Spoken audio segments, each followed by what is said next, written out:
세상의 변화가 일어나는 길목 더 크로스로드 질문자 두 여사입니다. 반갑습니다. 박수. 오늘은 박수 할까요? 자, 연속해서 두 분을 모시고 있습니다. 계속적으로 좋은 얘기들, 말씀들을 나눠주고 계시는데요.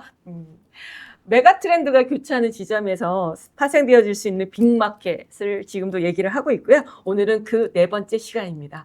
오늘은 세상 사람들이 살아내야 될 공간이 미래에 어떻게 변화될지, 그거를 큰 변화 흐름으로 읽어줄 예정이고, 오늘의 빅마켓 이슈는 세 가지 정도가 될 것 같습니다. 자, 일단 크게 세 가지가 뭔지 간단하게 소개를 해주시고 하나씩 들어가 볼까요? 글로벌화와 개성화와 도시화와 이런 공간적인 변화들이 일어나는 그런 세 가지 이슈를 크게 다뤄보고자 합니다. 이를 얘기를 하자면 네, 첫 번째는 은퇴도시 시장은 거주민들의 변화, 거주민들의 변화. 그다음에 이제 도시가 계속 성장하려면 지속적으로 수요가 있어야 되잖아요. 그래서 그런 수요의 변화가 만드는 공간 변화다, 이렇게 얘기할 수 있을 것 같고요. 두 번째는 이제 블랙홀처럼 부를 빨아들이는 도시들이 생겨나기 시작하면서 걔네들이 부의 질서를 재편하고 있어요. 그런데 그렇게 커지려면 커지면 그만큼 많은 사람이 살게 되고 그 안에 시스템도 굉장히 복잡해지기 때문에 그 복잡함을 처리할 수 있는 서비스들이 필요해요.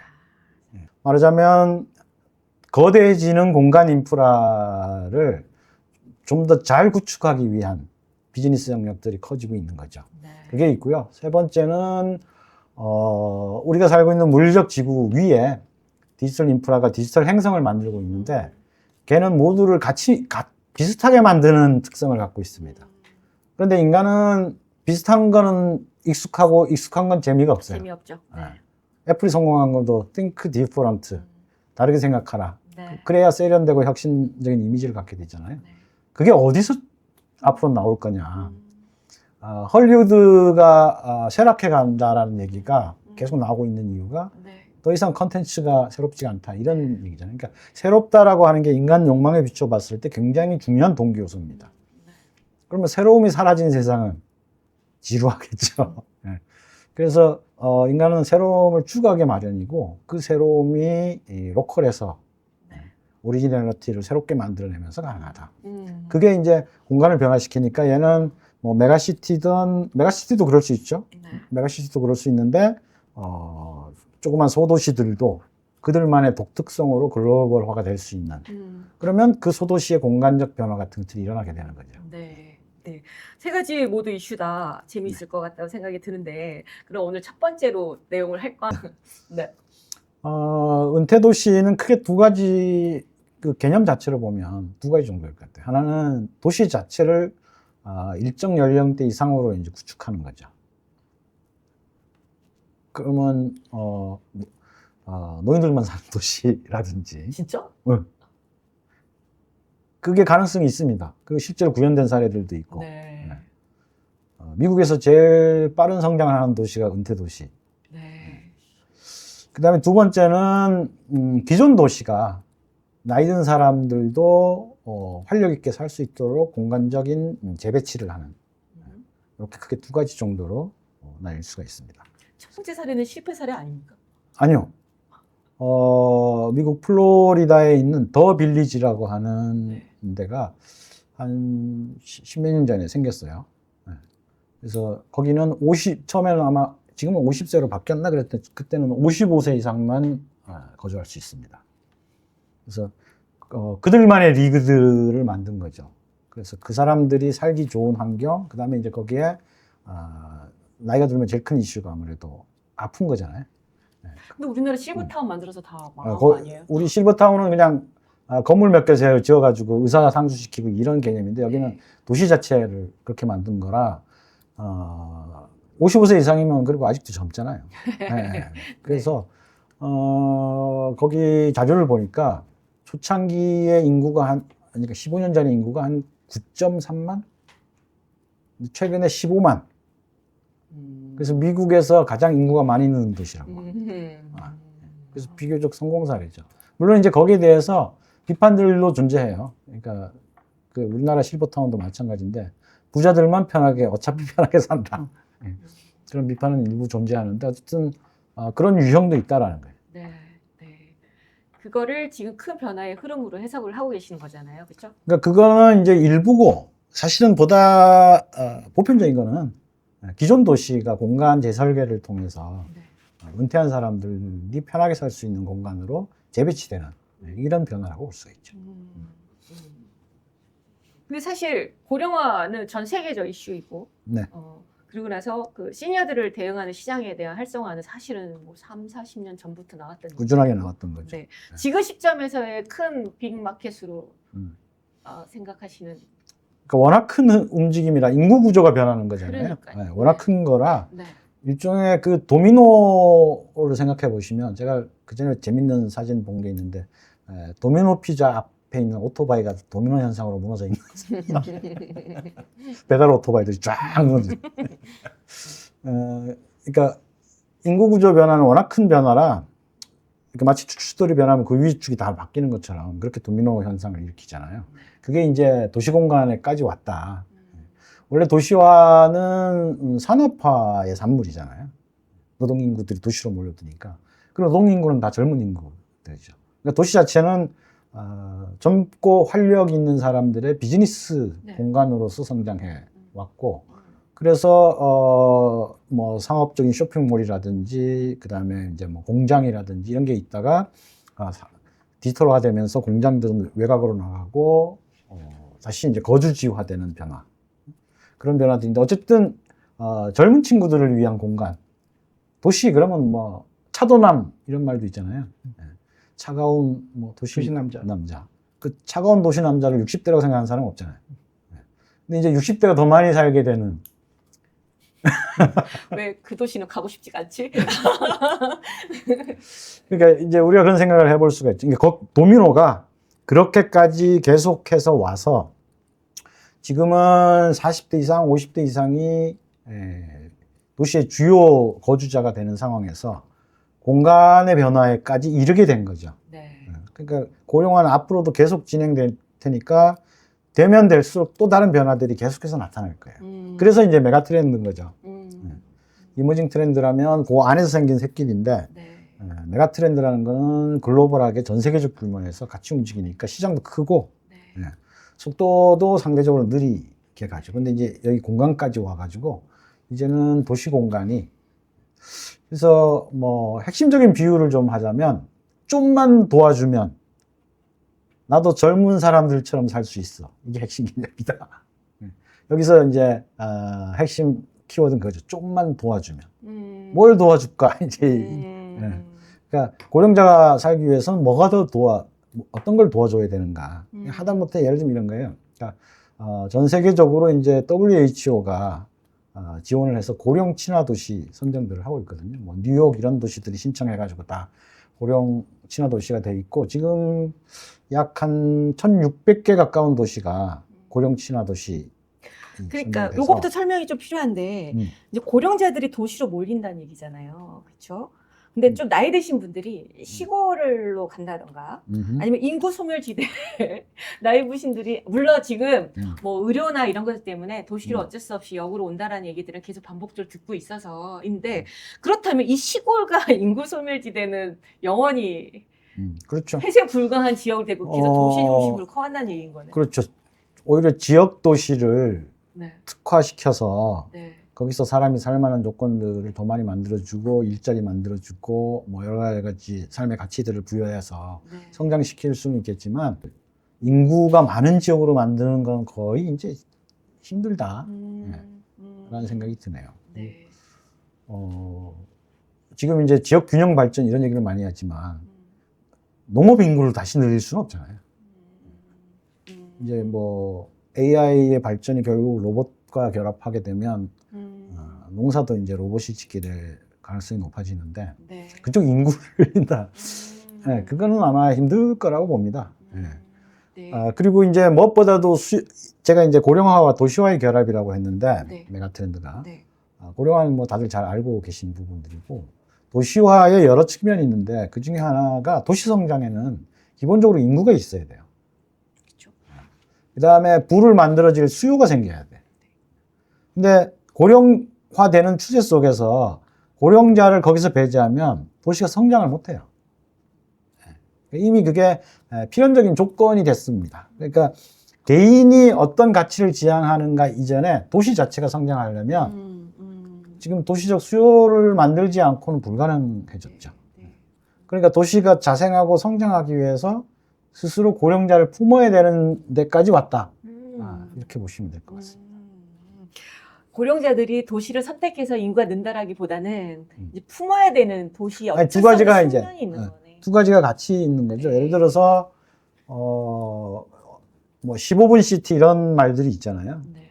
그러니까 거주자의 15분 거리 이내에 그 사람이 도움을 받을 수. 그래서 제가 아까 초기에 서두에 좀만 도와주면이라고 얘기했는데 공간적 도움이 필요하거든요. 네. 예를 들어서 차를 타고 이동하는 건 사고가 날 위험이 굉장히 높아진단 말이에요. 고령으로 가면 갈수록. 그럼 보행하는 게 중요하잖아요. 그러면 차 중심이 아니고 보행자 중심 도시 공간 변화라는 게 필요하단 말이에요. 그리고 이제 베리어 프리처럼 차를 그 대중교통 같은 걸 이용하더라도 장애가 있는 사람도 쉽게 이동할 수 있도록 한단 말이에요. 그러면 이것 자체가 도시 설계 입장에서 보면 굉장히 큰 변화예요. 그러니까 도시가 천천히 걷는 사람들을 위한 공간으로 재설계돼야 되는 거예요. 이 비용 자체도 만만치가 않고. 그러니까 거기서부터 공간 자체가 이제 재설계될 필요성들이 있고, 그 다음에 도움을 준다라고 하는 게 뭐 의료적 도움도 있고, 취미 기호 활동들을 쉽게 할 수 있도록 해줘야 되고, 뭐 인간관계를 쉽게 맺을 수 있도록 해주기도 해야 되고, 이게 물리적 지구나 디지털적인 어떤 시스템이나 모든 부분에서 지원 시스템들이 만들어져야 되거든요. 그래서 그거를 어시스티드 리빙이라고 하더라고요. 중년 이후에 근데 여전히 직업을 갖고 활발하게 사는. 그게 70이 되고 지금은 한 70살까지고 더 늘어나겠죠 앞으로. 그래서 은퇴도 첫 번째 은퇴가 있고 두 번째 은퇴가 있고 막 이렇게 되는 거죠. 근데 3쿼터의 삶은 신체적으로는 상당히 이제 몸을 많이 써가지고 문제가 좀 생긴 상태. 네. 정신적으로도 그렇고 신체적으로도 그렇고 여러 가지 형태. 그래서 뭔가 도움이 필요한 이런 상태가 되다 보니까 그 공간 안에 독립거주와 요양병원만 있었는데 그 사이에 지원하면 잘 살 수 있는 거주 형태, 어시스티드 리빙이라고 하는 중간 단계가 생겨버린 거죠. 그럼 이 사람들을 도시가 수용하려면 도시 공간이 지원할 수 있는 체계의 방식으로 이제 변화해 가야 되는 거예요. 그래서 휴식 공간도 많이 생겨야 되고 의료적 지원이나 사회적 관계를 활발하게 할 수 있도록 해주는 지원, 레저 이런 것들도 젊은 애들 중심으로만이 아니라 이 사람들도 할 수 있는 그런 거. 요새 뭐 파크 골프 좋아하는 사람 많잖아요. 이제 그런 식으로 변화해야 되고 뭐 이동과 관련된 부분들, 요양과 관련된 이런 것들을 다 이제 시스템적인 변화들을 가져와야 되니까 물리적 공간들도 재배치되는 거죠. 그러면서 도시에서 이런 공간적 변화에 대한 수요가 늘어나고 그 수요에 대응한 비즈니스와 시장이 형성돼가는 이게 이제 이번 크로스 은퇴 도시라고 하는 것의 핵심 내용이다. 네. 보시면 될 것 같습니다. 네. 2쿼터에 있는 친구들과 3쿼터에 계시는 분들이랑 이 조화로운 삶에 대한 방향을 제안을 하는 것도 너무 중요하겠는데요. 그렇죠. 네. 그래서 그러니까 우리가 항상 이제 지금 트렌드 크로스로드 이슈들을 다루면서 변하는 것과 변하지 않는 것을 다루잖아요. 네. 근데 변하지 않는 것 중에 핵심 요소는 그거야.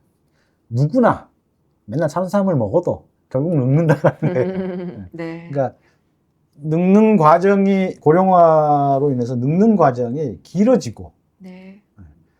그 길어지면서 생긴 10년, 20년 동안도 여전히 인간적인 어떤 존엄을 가지고 네. 행복하게 살고 싶은 욕망들이 있잖아요. 그리고 그 욕망을 도시가 성장하려면 품어줘야만 그 도시가 성장하게 되는 거죠.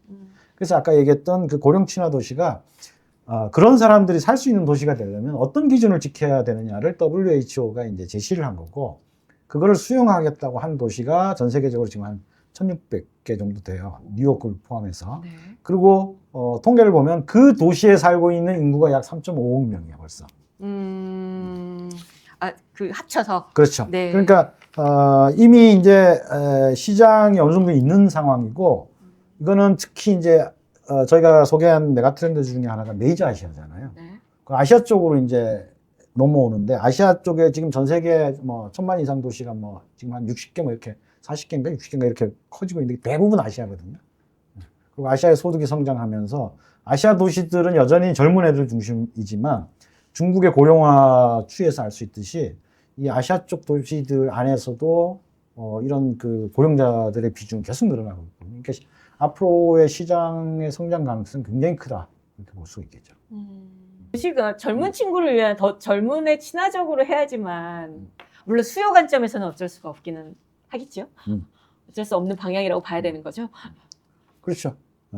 그러니까 공급자 입장에서는 수요가 있어야 할 거 아니에요. 네, 네. 그럼 앞으로 도시화 방향은 그렇게밖에 갈 수 없다라는 거고 도시라는 측면에서 봤을 때 한국을 봐도 서울, 부산 이런 정도의 도시가 아닌 제3의, 제4의 도시들도 존재하잖아요. 거기도 동일하게 영향을 받을 수밖에 없다라고 보시는 건가요? 그렇죠. 네. 그러니까 아무래도 이제 근데 그 도시 경쟁력이라는 게 다른 면에서 보자면 도시 정책이나 이런 쪽에서 좀 더 이제 그 자원이 넉넉하다는 뜻이니까 큰 도시일수록 거기에 투여할 수 있는 자원도 많고 그래서 공간 변화가 상대적으로 쉬울 수 있는데 우리 수요가 그런 건 있어요. 그러니까 나이가 들수록 그 움직임은 느려질 수밖에 없는 거잖아요. 그리고 자기가 추구하는 가치에 맞는 삶을 살고자 하는 욕망은 당연히 커집니다. 네. 그러니까 대도시가 아니더라도 이런 어시스티드 리빙이 가능하다면 지방도시도 충분히 은퇴도시로서의 그 공간적 변화를 통해서 성장 가능성이 있거든요. 그러니까 대도시는 불을 빨아들이고 있기 때문에 여전히 젊은 층들의 수요가 굉장히 클 가능성이 높고 그러니까 비중으로 따지면 젊은 층의 비중이 지역 도시보다 훨씬 클 수밖에 없죠. 그리고 작은 도시는 젊은 층들이 대도시로 빠져나가면 더 작을 수밖에 없는데 이런 도시들이 그러면 어떻게 다시 성장의 발판을 마련할 거냐. 이때 공간적 변화를 통해서 이런 어시스트 리빙이 효율화되고 또 여러 가지 지원 좀만 도와주면 잘 살 수 있다고 하는 사람들을 좀만 도와줄 수 있는 그런 어떤 것들을 만들어줌으로 해가지고. 네. 그러면 이런 미래를 잘 대비하고 있는 도시 몇 가지만 좀 사례를 들어볼 수 있을까요?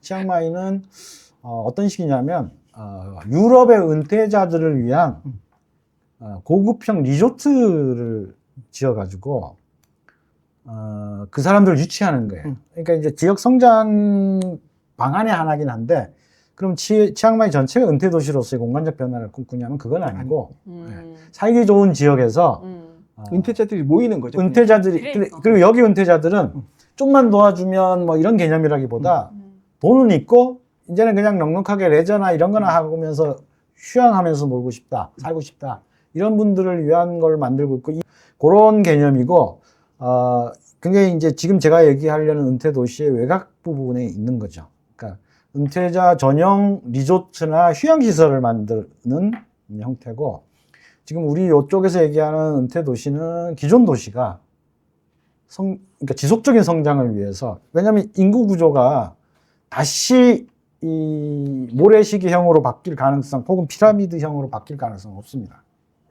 지금 소비를 하는 메인 주체가 고령으로 옮겨가고 있다는 알고 거예요. 있습니다. 그러니까 그 젊은 친구들 필라테스 강사들은 다 20대, 대부분 20대인데 요즘 굉장히 이제 자기네들은 화랑새라는 거예요. 오히려 돈을 아끼지 않고 쓴다는 거예요. 그 건강을 유지하기 위해서. 근데 젊은 친구들 필라테스 하면 시간당으로 그 가격 깎으려고 막 그러고 이러는데 고령자들은 얼마면 돼요? 거꾸로 그러니까 실은 이 고령자들이 그러니까 소비의 그 메인 주체가 돼가고 있다는 거예요. 은퇴 도시라는. 그러면서 오히려 거꾸로 일자리가 생기는 효과가 젊은 친구들이 일자리가 생기는 효과가 생긴다는 거예요. 그러니까 이거를 같이 예를 들어서 그 공간을 향유하는 개념으로 보시면 안 될 것 같고 오히려 거꾸로 고령자들을 위한 카페들이 나오고 있다니까요.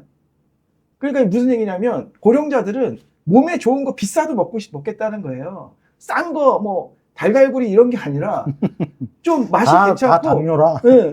그러니까 오히려 이런 거죠. 그런 사람들을 위한 새로운 일자리들이 또는 새로운 상점들이 나타나기 시작했다는 거거든요. 근데 저는 음. 욕망의 변화도 일어날 거라고 봐요. 음. 그러니까 욕망의 변화가 인식의 변화까지 연결이 될 거라고 보는데 이제 공존 쪽으로. 네. 그러니까 우리가 굉장히 압축적으로 고령화됐잖아요. 네. 근데 가장 천천히 고령화된 데가 유럽 나라들이란 말이에요. 제가 한 10여 년 전에 스페인의 그 네르하라고 지중해 쪽에 이렇게 톡 튀어나온 유럽의 배꼽이라고 불리는 거기가 휴양지인데 거기서 재밌는 광경을 본 게 그 바닷가 쪽에 카페가 이렇게 있는데 그 카페 앞에 노년의 은퇴자들이 여행을 왔나 봐요. 네. 와가지고 큰 의자를 놓고 약간 이제 흔들 의자 같은 거 놓고 몇 사람들이 쭉 앉아 있어요. 그리고 젊은 친구들이 수시로 그 카페를 드나들어. 네. 그러니까 젊은 층들에게서도 이미 이제 공존하는 공간으로서 인식적 변화가 있다라는 느낌을 저는 받았어요. 네. 그러니까 풍경이 여기는 젊은이들을 위한 공간, 여기는 고령자들을 위한 공간 이런 게 아니고 그냥 같이 살아야 되는 사람들이니까 노인들은 앞에 나와서 햇빛 쬐고 있고 안에서 맥주 먹으면서 이렇게 하고 그러니까 그런 조금 천천히 고령화가 된 데에서는 그런 인식적 변화가 이미 일어나고 있다는 생각이 들어서 그것도 우리 사회에서도 아마 그런 인식적 변화가 자연스럽게 이제 일어날 거라고 봅니다. 도시 공간이 옛날에 왜 노인 전용 상품 만들면 잘 안 팔렸잖아요. 안 팔리죠. 그런 것처럼 네. 공간도 처음에는 이제 좀 이 사람들한테 특화된 수요 전용 공간들이 형성되지만 결과적으로는 굳이 구분할 필요가 뭐 있냐 쪽으로 이렇게 인식 변화들이 일어나서 은퇴 도시로서의 이 공간 물리적 공간 변화가 자연스럽게 이제 그 방향으로 갈 거다 이런 판단들이 들고 그리고 우리가 저는 이제 계속 이제 동기나 욕망 쪽에서 이렇게 보잖아요. 네. 크로스로드라는 게 결국 사람들이 욕망의 변화와 동기 변화를 반영하는 거기 때문에 네. 이제 전 세계적으로 모든 도시가 인구 구조적 특성으로 인해서 은퇴 도시화 된다라면 이제 전 세계가 비슷해지는 현상인 거잖아요. 도시적 인구 구성 측면에서는. 그리고 각 도시가 또 살아내기 위해서는 또 어떤 공간의 변화가 필요한지 프라이드 로컬리즘 측면에서 또 설명을 좀 부탁을 드릴게요. 네.